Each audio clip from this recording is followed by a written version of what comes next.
नमस्कार किसान भाइयों, मैं दिवाकर पटेल आपका स्वागत करता हूं आपके यूट्यूब चैनल दिवाकर दो में। किसान भाइयों, आज हम बात करेंगे कि जब आप प्याज की रोपाई कर देते हैं तो जब आपका प्याज 30 दिन का हो जाता है लगभग, तो उसमें क्या कार्य कर लेने चाहिए ताकि 30 दिन के अंदर हमारा प्याज अच्छी तरह से सर्वाइव कर सके, अच्छी ग्रोथ ले सके। आज मैं आपको ऐसे 3-4 पॉइंट बताऊंगा जिन बातों को यदि आप ध्यान में रखते हैं तो आपकी प्याज निश्चित ही 30 दिन के अंदर अच्छी सर्वाइव कर जाएगी।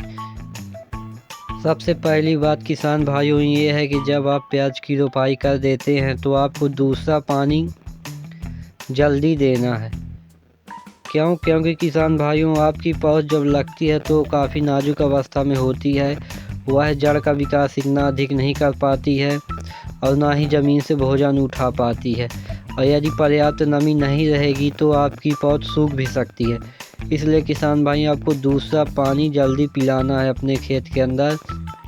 यदि हो सके तो ठंड का मौसम रहता है किसान भाइयों, जब आप खरीफ की प्याज करते हैं तो आप एक हफ्ते के अंदर निश्चित कर लें कि एक हफ्ते के अंदर आपको पानी दे देना है। यदि बारिश वगैरह हो जाती है तो आप किसान भाइयों ना दें, यदि बारिश वगैरह नहीं होती तो आप एक हफ्ते के अंदर पानी दें।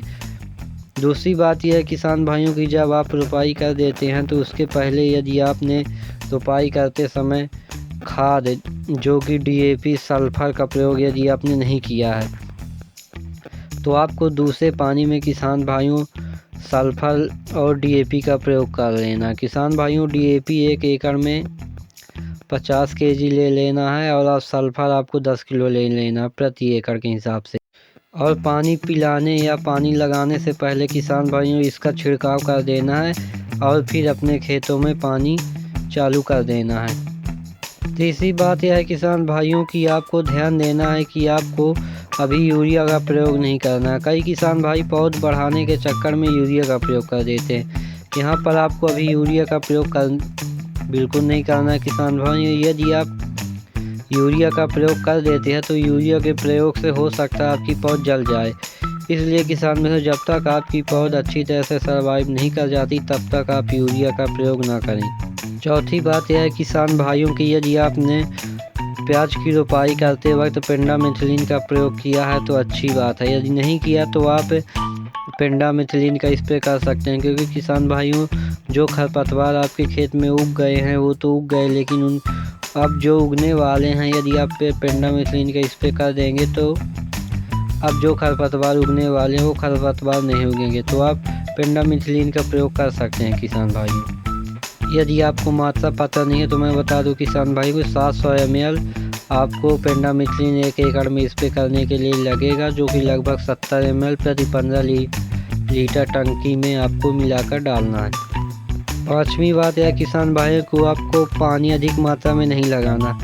क्या है कि कई किसान भाइयों जहां खेत नीचा होता है वहां ज़्यादा पानी भर देते हैं या ज़्यादा पानी लग जाता है, तो इससे आपको नुकसान होगा किसान भाई। यदि आप पानी ज़्यादा लगा देंगे तो जहां पानी रुकेगा वहां पर आपकी पौध खराब हो जाएगी या सड़ जाएगी या गल जाएगी। इसलिए किसान भाइयों आपको ध्यान देना है कि पानी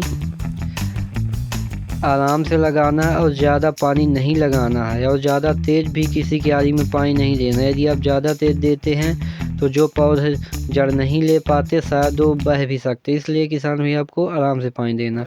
इन बातों का ध्यान रखना किसान भाइयों।